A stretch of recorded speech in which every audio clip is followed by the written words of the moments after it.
Cut to intro. Famous me. So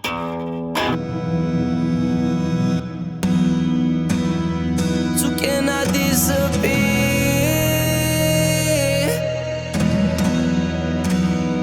Don't think I'm fine without you. When nobody can hear. 'Cause I don't know what to do anymore. So what genre do you do for your projects of Toy Queens? For a joke, I'd like to call it practice amp rock. Okay. But really, it's an alternative. It's a combination between alternative, from pop to emo, bit of rock sometimes. Beautiful. But it's mostly indie. What's your favourite to make? Really, I think it roots in the kind of alternative pop. Okay. I've crafted that sound the most. That tends to be my favourite to make. If anything else is always a bit of like a struggle. Not like I struggle to make it, but it's a mountain that I'm climbing as I'm doing it. You know, there's challenges and stuff. But my favourite that I end up creating is the commercial stuff. Okay. Because it's harder than people think to produce and create and get that commercial sound is actually, for me, harder because I'm rooted in alternative. What are your goals for Toy Queens this year? They've in the past couple of years, the actual goal has changed. Of course, I've got the big dreamy idea of being a super famous pop star that breaks the world, but life kicks you in the teeth and shit's hard. My main goal for Toy Queens this year is to actually have the music really talk to people. Yeah. And even if I gain 5 fans or 5,000, I just want to have a few more people come into the realm, which is my brain of my it's my brain, it's my love child, you know, it's my soul, and just like it and enjoy it and relate to it. And then maybe 5 shows. That's it. Just some shows, just to do it because I wish I'd done them sooner. And I feel quite ashamed at myself for not doing it sooner. I was procrastinating because I love living in my own world in here. Who or what is your biggest inspiration right now? That is a hard question. So my biggest inspiration overall as an artist, which a lot of people might think it's the 1975. They are in there. But I will be honest, they're not my top. And a lot of people, only the people closest to me really know my favourite. And I don't really have any friends that I actively listen to this one particular artist with. I have no one that can message and go, they've just dropped this album. He's purely a standalone artist. I don't. Sometimes it makes me a bit sad. I'm like, I wish I was part of a group where we obsessed over this artist, but then at the same time I kind of love it because it's like all mine and it's just what I listen to. But people don't realise it, particularly in the way I sing vocals and produce vocals, and that's Bleachers. Okay. He's a songwriter and producer that's done Taylor Swift, Lorde, the 1975 now. I love his music and he's probably more of a sonic inspiration. Yeah. Not persona or ego inspiration. He's more or lyrical, more of like the sonic aesthetic of my music on Toy Queens and anything I aspire to be. He's called Bleachers, his name's Jack Antonoff, so his solo project sounds like a band. I'm Rick, I'm called Toy Queens, sounds like a band. I'm a songwriter for loads of projects, and he was a guitarist in a famous band that blew up. I wasn't in a famous band, but I was a guitarist in a band and then got into this songwriting. So Bleachers. Musically, how has your development gone from you first picking up a guitar to you now? Like all the different bands and their influences, like from the very first moment question. You went, I want to string a guitar, see what happens. So 2009, learning Iron Maiden. Yeah. Or Iron Man, the riff, or Smoke on the Water. You know, that everywhere, it's a rite of passage that you have to learn those stuff. then I learned a load of Chili Peppers stuff. Yeah. Before that, I learned a load of glam metal stuff. What's funny is that I think it's just a combination of everything I've learned, and all the styles of bands that I like to play in. They've just eking into my sound now, slowly. And I know that sounds cliche, like I'm just describing how influence works, but I really hear it now. I'm my own producer. Yeah. Beforehand, I couldn't necessarily hear them at first. I just heard it. I heard my parts written in it for the band and for the song, and I heard it against the wall of sound. I heard it within it, playing its part. Now I'm writing and composing and arranging and breaking down all the little intricacies. Yeah. I'm hearing certain components, like that belongs to this one, that belongs to this one. Oh, I've taken that from when I used to do that. And I can utilise it better for the emotion that I want to emit. Because as my guitar playing has gone from more lead to just playing guitar, has developed into more of a songwriting tool. Yeah. You know, I'm definitely disciplined more so as a songwriter now than say 5-6 years ago when I was a kid in an indie band. Yeah. Which was me just wanting to be heard. Are you talking about episodes? Yeah, I'm talking about episodes, band, and in that music, my licks and the guitar lines and the melodies I'd write were just me trying to get to the front, me trying to get on top. Me and Harry, we done Talk Slow, and I kind of just spoke and was like, we need to make stuff that complements the greater image of the song. Yeah. You know, so and it came to the point where I was like, if I only play one note in this song, then that's it. Fine, cool. I'm happy with doing that. Yeah. So I had a huge compromise, and I think it was giving myself the restrictions and also the less pressure when it came to, because I could just think about the rest of the song, and it made me a better guitar player for that. Yeah. And I think that's a right passage that every guitar player goes through. I think if you chat to any other songwriter, famous or start whatever, they will tell you a similar thing if they're guitar players. I think that's one key component that I think good songwriting guitar players have to go through. I think my use of synth comes from my practice of production, so it's hard to tell the difference sometimes for me. What is a good production skill and what is, okay, this is musicianship. Yeah. Because it sounds musical once I'm finished with it. Yeah, I get you. So very much in a sound engineering realm in that way, less like musician, more technical. So it's more design, you know. But I think most of my musicianship is carried through the guitar. Yeah. Because most things are written on the guitar, even though I produce, and everything tends to start on me, my voice, and the guitar.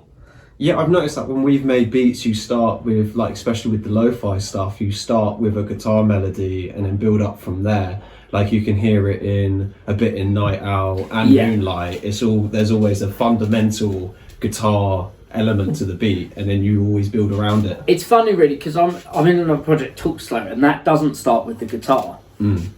And it always starts with a beat or some weird keyboard or something. And the sound design on that is really cool, but it doesn't musically really go much places. They're short songs, they're snappy, and they're like obscure almost, like alternative R&B electronica thing. And I think when I'm writing with the guitar, it allows me to find a pathway and story through, like, in and around the production of the larger sound. Yeah. So when I'm producing, I want to make things sound huge, but I don't want to get lost in that hugeness because it's so easy to get lost in the vastness. Yeah. Having the solid basis of that song allows me to find my way through it and actually write something that rounds off. Whereas, and I'm not saying that's better or worse than the other way. I'm just saying that there's more journey and up and downs. Yeah. More like a storytelling, but sonically, sonic storytelling, if that's a thing, it sounds pretentious. Yeah. But there's more of a story musically in, say, a ToyQueens track because of the guitar rhythms that run through it. Yeah. And say a Talkstone track, but that Talkstones are more about dynamic percussion because it's really percussion led, which is still a huge part of my sound and something that I like, and it exists in a different space. But for me, musically, I think storytelling through the use of my guitar is one of them. Even though you do that all with the words, Yeah. doing it through the use of guitar, I'm like refinding myself with the guitar, where I was running away from it for years in the past, and especially since the show, going back, just found myself and me and my guitar again. I'm like, oh, I love it. I love this little guy. Thank you. So what's like the overall time frame from, because obviously I remember even back in like school you did a couple of gigs like like an assembly performance, obviously cover stuff, from like that start as the starting point into episodes, into Talk Slow, into ToyQueens, and then into like not even just like playing for it, actually transitioning into producer. Like, what was the timestamps of all of those? So let's go. Right, I joined the band 2015. Yeah. I joined Episodes. It's huge for me. It's my first band outside of my school band. Mm-hmm. Like, oh, right, this is outside of school. Oh my lord. 2015, smashed that for a couple of years. Yeah. Did some really cool stuff with that. Learned a lot of songwriting, a lot of arguments, a lot of fallouts, a lot of love making. Yeah. You know, a lot of different things around that personal growth. Then after that, 2016, that splits, and we're sort of in this. I'm in this limbo of where I want to go, where we want to go, and then I start a band called Talk Slow. Yeah. And that's just with the same as Episodes, a different singer. Definitely take it to more of an R&B, neo soul kind of direction. Yeah. A bit more high production. We're done with the indie thing. We don't want to be the indie thing anymore. Yeah. Now, whilst doing Talk Slow, band members are dropping. Me and Harry are sticking it out. Talk Slow's still a thing. It's not broken up. So Talk Slow's just carried on since 2016. Yeah. The lineups just slowly dropped like flies, and then it's come down to just me and Harry. 2017 Yeah. was I'd say a huge part for ToyQueens. That was kind of when it was birthed. Yeah. I've got the first photo on my phone of this artwork, and I thought of the idea. I said it to one of my best friends at the time, and they kind of laughed. And I was there like, oh, that's a good idea. And since that moment, it's just been with me. I went to a festival, just like this metal festival, this pop punky metal festival. And I remember jokingly going, I could definitely be the front man. We were falling out. Yeah. So it was the transitioning between Episodes to Talk Slow. I was actually conceiving the idea of ToyQueens. Yeah. That's when it was. Because I remember that, because this is when you were doing a little bit of producing for my stuff, my comedy stuff, early days, like the Beat My Meats and stuff like that. Yeah. Which It's a different name. gave you the Beat My Meats. You was under a different name. It was under, so that was the start of Baffle T, but then that now is referred to as Big Baffs. Yeah, yeah. Like this, like the Slim Shady of Baffle T. Yeah. But that was almost like not your first, but like it was the first time you dedicatedly went to produce. Like you sat me down, recorded for someone else with the intent to do something of our own. Yeah, and then that sort of like opened up the possibility for you to do all of your own. Yeah. Like you said, there was a point where Talk Slow was going from then to now. Yeah. Me and you were sort of like doing the music stuff together, and it was training you for producing, and then also opening up your aspect to be like, oh, I don't need the Talk Slow guys to be able to have a music session. Yeah. I think it was the expression and it was a test of the belief in the craft. It was, okay, we don't need more producers and fancy studios and like fresh vocal mics and all the high expensive gear, and we can do it ourselves and believe in our craft. And it's sort of like, oh, I recorded you, and I was like, right, let's just put it out. Yeah. And you kind of inspired me because I hadn't released at that point. You kind of just made it, and you were like, oh, I'm just going to release it or whatever. And I was there like, I watched it do this, and I was there like, I need to do that for myself. Yeah. You know? So, yeah, and then it happened. But then I sat on that idea for 17, 18, 19, 20. So, for 3 years. I couldn't do basic maths then. So For 3 years, yeah. ToyQueens just kind of festered in my brain and was created. I went through different, what do I want it to mean? What does it, does it want to mean this? Does it want to mean that? Do I want to tell this story? Is it going to be just this? Is it going to be this style? What can I do? And now it just writes itself. But 2020 kind of kicked me into releasing. Yeah.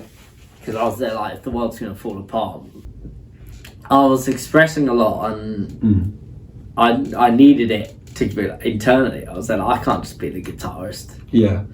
It's just while I'm writing this stuff. So like, no, I need to be self-centered. Yeah. Need a bit of me. No. I've been writing poetry and singing on the guitar in my bedroom since I was 13. Yeah. A couple of years into writing songs. Couple of years into playing guitar, and I could really do it and grasp it. After doing rehearsals in school of playing Red Hot Chili Peppers all day and learning rock songs, I'd go home, sit in my room upstairs when I lived somewhere else. I lived down the road then, and I would play Mumford & Sons and indie, like real folk indie, that kind of that ukulele kind of era of folk music, and I'd like really get into that, and just play those songs and do like, so show me family and all the love that I can see, and try and put on all the voices and like try and that's when I started to learn my voice, found my projection, and I think through folk music, and I think I found my voice through imitating rock and pop punk, even though I'm not inherently from a pop punk background, but on an American voice, and sing like this was like, it let me found myself. And then now I just sort of let the muscles do their own thing depending on what the song needs, and now I've got this indie folky American-y twang. So yeah, 2017 I'd say was the birth of ToyQueens, if we're going back to the time frame thing. What is your main focus for ToyQueens? Main focus, what I spent today doing, is getting the first song for 2024 mixed, sent to my mastering engineer and mastered, and then uploaded to distribution, which will be done Monday, and getting the backing tracks and rehearsing it live. Sorry, it's just I've got a... There we go. I'll put it on the other side once you've set that on. Singing the future of life. I wanna hold you. Imagine that, just like all that big mic setup, just this tiny mic.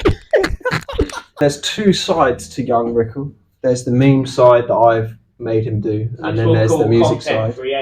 Content creator Queens and singer-songwriter Queens. Well, there is, because it's a bit more of a serious side. And then every now and then we put more of a memey one in, and then he's in some sketches too. Put some videos up like that. It needs something. It needs something. What does it need though? Wait, you know that bit you did earlier? Yeah. Do it again.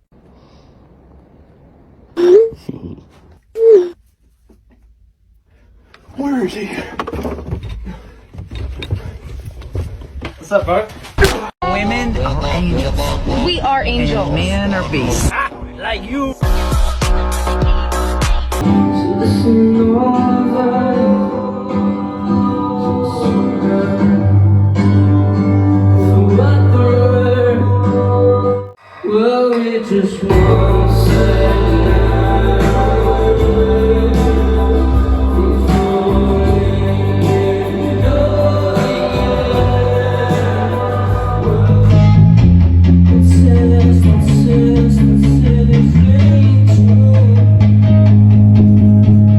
You're like adding to the show while you're rehearsing for the show. Yeah. That I sounds only like... wrote this song, last week? Before I got the show, I started rehearsing to translate my songs into live. And I think since doing that, I subconsciously write different now. Because every song I've written, since I've rehearsed, I can play something and sing. Yeah. I can perform something and sing it. I mean, a lot of your early stuff was released or made in lockdown where Shows you weren't can't do happening. shows. Yeah. Exactly. So there was And everyone started getting booked after it started opening up, and I was just there like, nah, I don't want to. But the main there was focus a was the grievance. actual songs. Yeah. So like you were focusing more on how it sounded, Spotify, speakers, Production. headphones, Yeah. rather than the practicality of doing it live. You were saying about grievance? Well, I think I procrastinated. I procrastinated for a couple of years because I lost some people. And it just stunted. All my mental energy was going into dealing with that. But writing songs was a good byproduct of it. It was a good way to vent. Yes. But I hadn't honed in my performance aspect. So I think trying to, dialing a very good performance with the song energy that matches that whilst grieving loved ones wasn't helping. Yeah. I mean, I was trying to deal with my own brain, and performance was the most, made me feel nauseous. You know, but writing a song and releasing a song was like heaven. It was like the only thing I could do. What is your most recent release as of today? My most recent release as of today is an alternative version of my song Paris. Yep. Called LA, with my friend Emily M. Foster singing the lyrics from it's a song that's about a thing, something that happens, and then I'm singing it from my point of view, or the boy's point of view, or whoever you are, it's from one point of view, and then she's singing it from her point of view. I sing about never going to Paris. She sings about never going to LA. What is your next release? Light Years, out 1st of March. We're just going to get some simple snaps because press shots are expensive, and I can't be bothered to constantly pay for a press pack when we're in a living crisis. Yeah. Nobody's listening to your fucking music. What do you say? Do you think we should do some shots with the... Should I take the mask out? Yeah. I've got the red one on me. I don't really use anyone else. I just sort of retired the other characters. Okay, we're going. Do whatever. As long as you've always got a stoic look on your face, it's all good. I might take a picture or two of you there as well. Oh yeah, with the shot. Yeah. Just contemplating if I wear this ever again.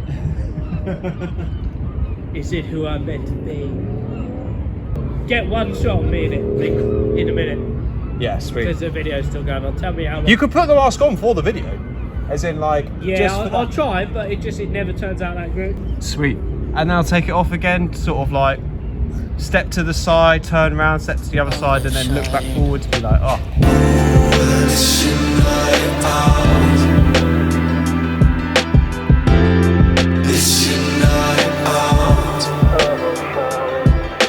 Just whatever, just chilling about, kind of looks stoic, sort of like, because it's either going to be slow-mo or full-time, just slow zooming. So the later we go into it, sort of be more like stoic in the face, but as it's slowly zooming now, you don't really need to do much.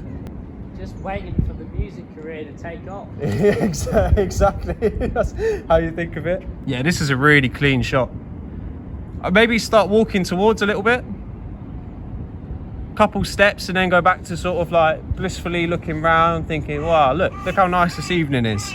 Okay, last 10 seconds, be as stoic in the face as possible. So can I disappear?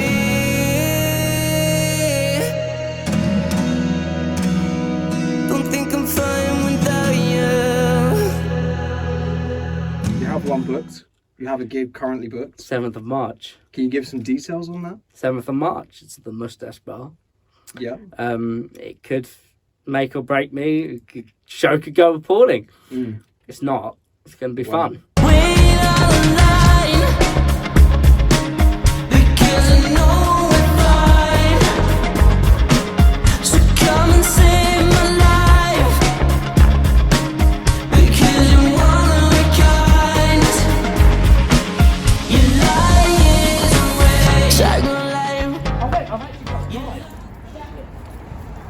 Connor's not in the dock, but he's a piece of shit. I'm a piece of shit in the dock. Here we go. This was candid until Here we go. your life fucked up.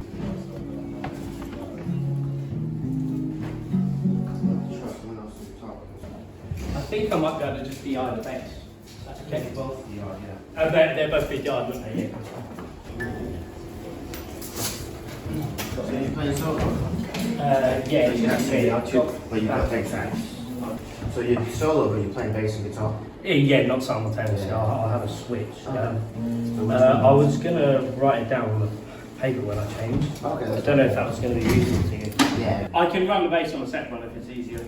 Oh, no, as long as you Yeah. get your sounds in there. So that's Yeah, I've got the sound, but I only need a fat bass tone, to be honest, for the bass. Right, okay. It's me for the guitar. USB's not loaded, by the way. Do you have it on your phone? What's that? The USB's not loaded up. Is there nothing on there? It's just not loading it. Come on, test it. Let me try. That's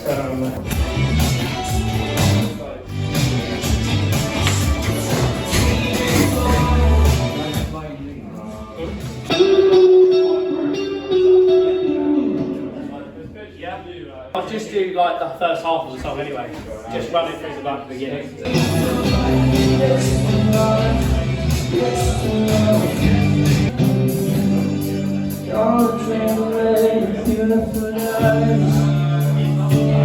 Yeah, that's good. It's the backing track up there. It's the backing track. Can I be quiet on the backing track? Yeah, just because it sounds, I want the backing track more fuller. Yeah.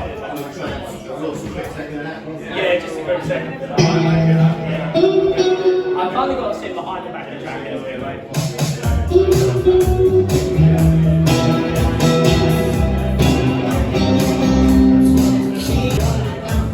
Oh, yeah.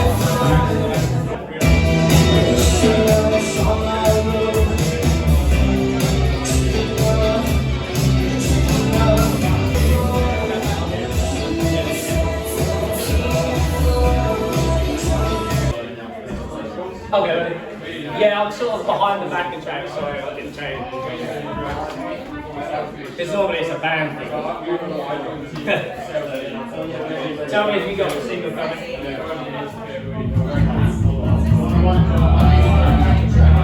Trying to get used to the settings. Did it sound good in it alright? Yeah, it sounds good. Because I can't hear the PA. What's that? That's your wristband. Oh. And that's a free drink token. Oh, cheers. Yeah. I've realised he's got my phone.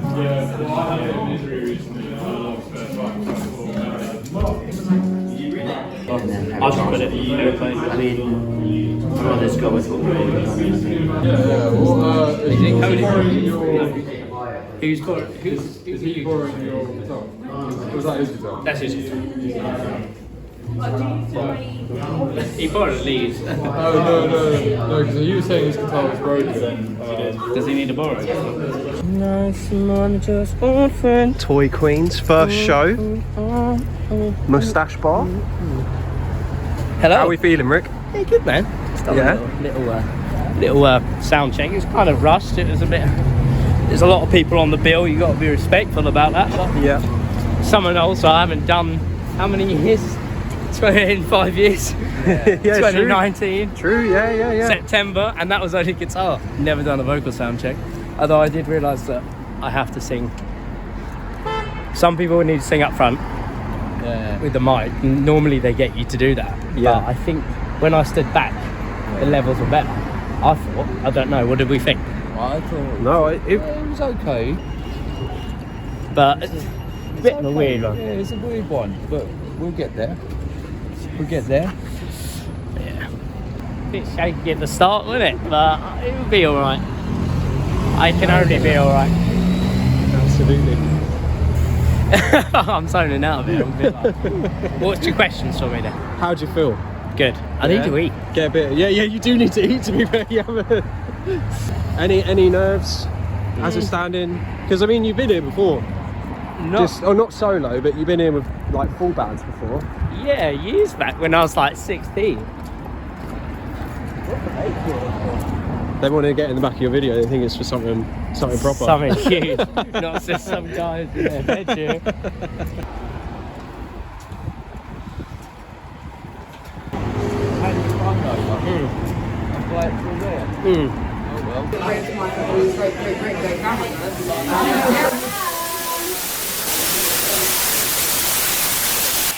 So, talk us through how you feeling. Nervous, actually now. Yeah. And a bit like...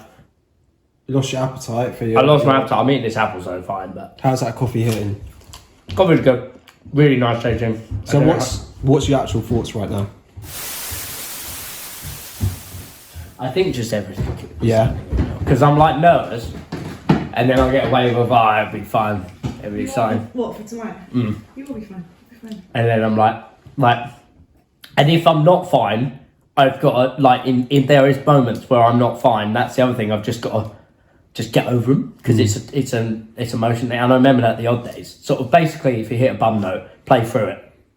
Yeah. And I've just got to remember that. I can't just be like, oh, stop, or just give up. So it's like, ooh. Which is another good thing, because then if I do something good after that, and then it'll be fine. This time I have kind of got to care substantially what people think. Yeah. Even though I'm vibing, I'm not writing. But I just, I don't know. I'm just feeling everything now. Well, no, because it's like there was such nerves. But it's such a burst of, like, it's intimate as well. Like, if there was a band, it's a very intimate. It is an intimate venue. If there was a band behind me, and I know it sounds weird, I was just on vocals, not playing guitar and bass. Yeah. Which I still could be, but for interactive reasons, I want to play an instrument. People are like, oh yeah, cool.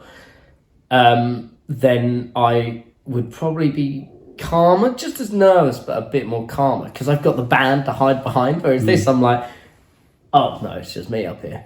Yeah. But, like, as much as it's more for people to critique, it's also more that, like, if you don't severely fuck it up, you've got so much more ratings than if you just kind of like done it. Yeah.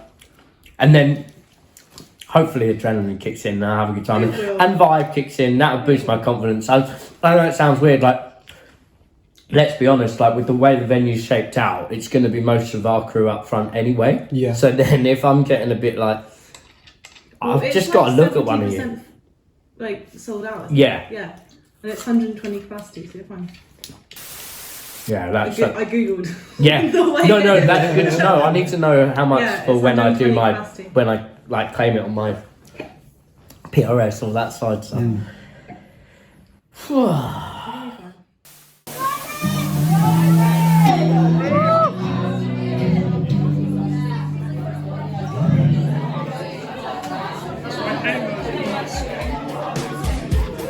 Good evening, everybody.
Let me back up and share this up.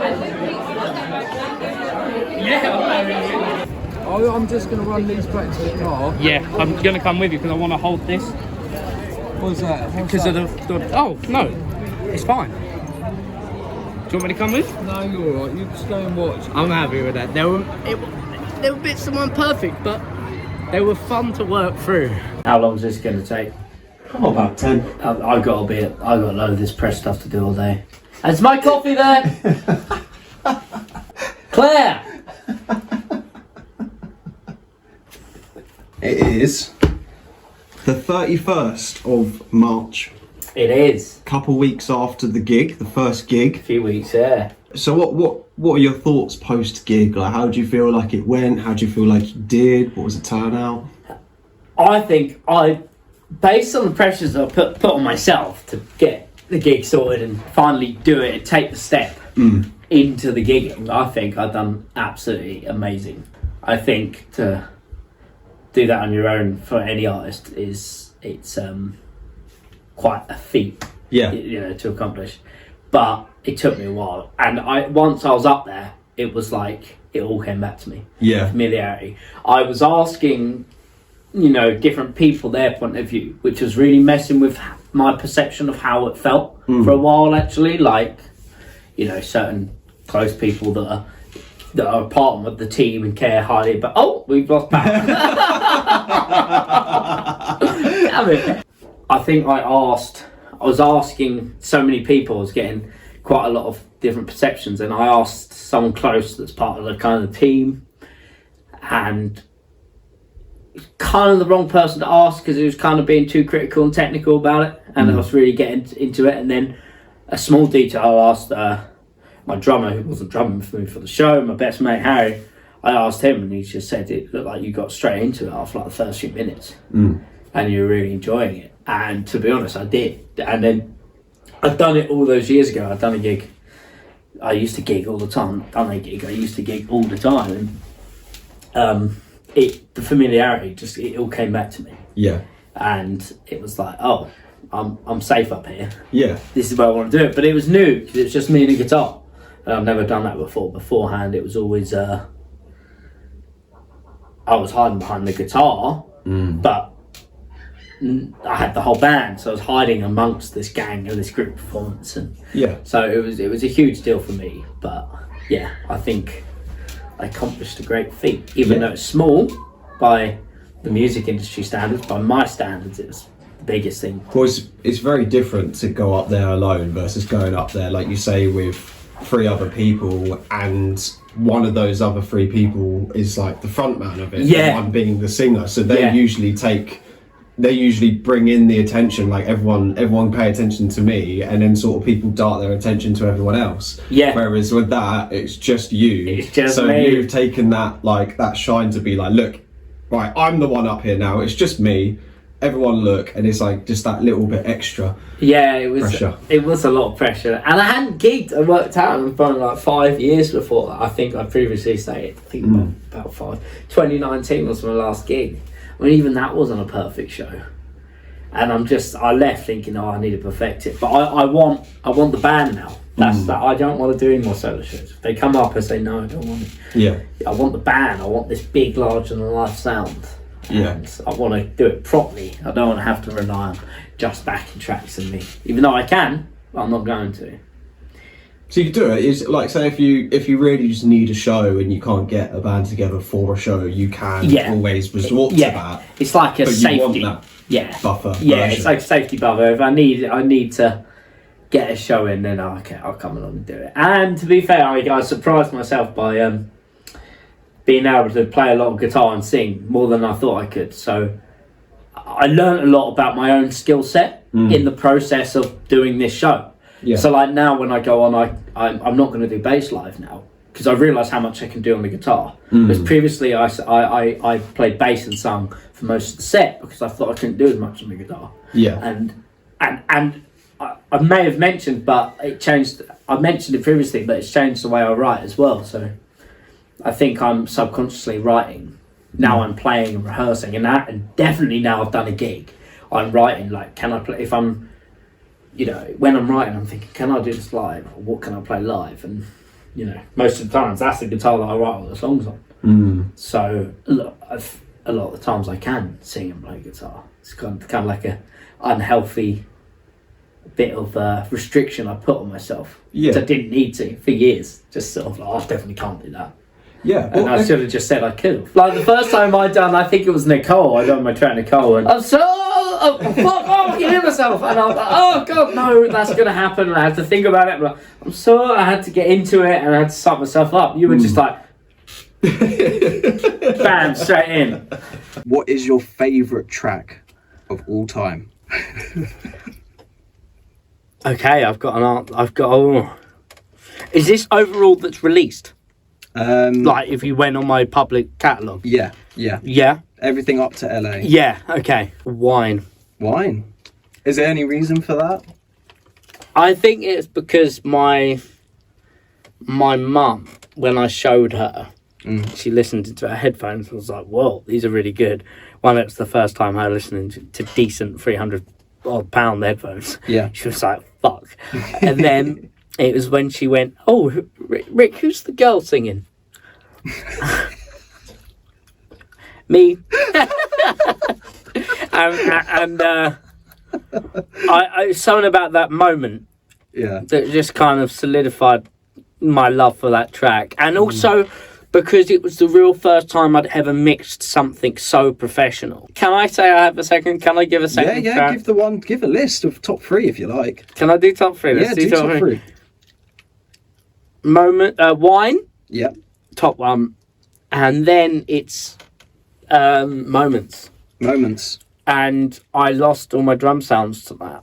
So I can't. No. I can't make a backing track for it. So it's like I'd have to recreate the drums from scratch. So it's like a chronically online release. Like it's almost impossible. Yeah, and I can't unless I had, and I'll say this honest because that's what this whole thing is about.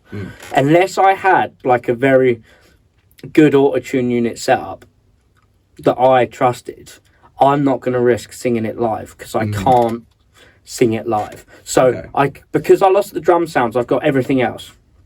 So I could perform that live if I had a drummer playing the drums live. So I couldn't do it on my own. I'd have to have a drummer, and then also had an auto-tune unit that I could trust because it's at the top of my range, but constantly there's no movement. It's like something on the it's really here. Yeah. And it's me going for the whole song. Oh yeah. So it will be like to record that. It's fine. Takes. If you record that, I go something lying on a hotel floor. Yep. Strung out, I couldn't walk no more. Actually, maybe I could give it a go again, and then Paris, because it's so simple. You like it? Yeah. It's nice hearing a song in a different environment. Oh. That's that Scarlet. The old classic, the old trusty. Everyone watching. It's currently the little home setup. Studio in a box. Yeah. I don't know if I just rehearse. This is your little rehearsal space, isn't it? Yeah, soon to be. I haven't really rehearsed in there yet. It's just not really needed to. Yeah, I suppose. So has it? It's only been 3 weeks since the gig. 4 weeks? About 4 weeks. Yeah. Yeah, that's so weird. Yeah. Oh, look, see? Come on.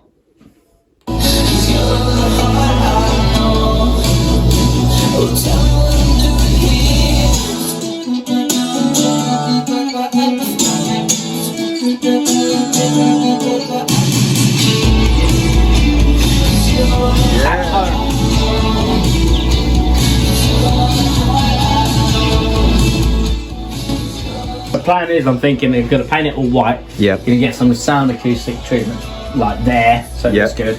Got some Elvis and James Dean photos there. I'm thinking of putting them somewhere in the thing, so when you stand here, camera, come here. Yeah. This will be the sort of view, and I can record. But I would need to get some new carpet, and then redo the cables, and then it's a spot. It's a spot to use. Basically, I have multiple studios. If I'm bored at home and I think I've got to get this guitar line now, I can just come in here and get a real basic version of it down. I haven't got all my plugins. I could get download them, but it's only a tiny little Mac, so I can plug in, play, just get some basics down. I've got a mic, we'll have a mic here, it's actually also in the studio. Cause you're the heart I know. A setup, B setup, or rig. I like to call it rig, A rig and B rig, but then I have multiple rigs for my live setup as well, because I have band rig, and then I have 3 different variations of the band rig. Yeah. I've got the full band, which is like, well, 3 people including me, so 4 people. And then I've got just a rig for me and the drummer. Yeah. Just a rig for me and the bassist. Just a rig for me. That's the A rig. This on stage. Effectively, what comes out the back there goes into the PA. Yeah. I mean, it's got everything you need. Quite like portable.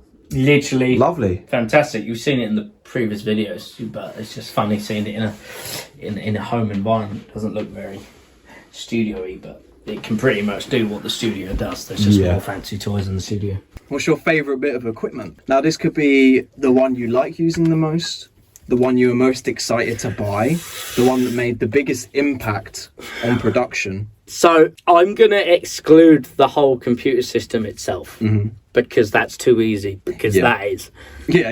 that's pretty much everything. So I think realistically, it's the guitar, because it's what I write on. Yeah. And it's not necessarily this one, probably is, because I use it the most, but I don't write the most on this song, on this guitar. The guitar I write the most on is an acoustic guitar home at the moment. Yeah. And then from there, it's this, or it's my vocal mic, because we've dialed in the sound of the room and the sound of that mic to my voice, and I've learnt that mic and that space to sing on that mic. And obviously my voice is the ToyQueens sound, and I think without that you wouldn't have it. So it's hard. It's between the vocal mic and the guitar. Well, those are your 2 instruments. They're your 2 weapons when you go out and perform as well. Oh, there's a 3rd weapon. Almost like a message to the future version of me. Sort it out, man. And on a real note, I'm putting in the work right now. I hope you're still putting in the work, and I hope we're both at where we want to be at, because we haven't been for a long while. So let's get there. Oh, here's Sylvie. You bastard! 23 at low. Well, everyone, the emotional moment was done with Let's Go Sam Sulik and my house. So we're about to go to the gym now. We'll just listen to one of my demos.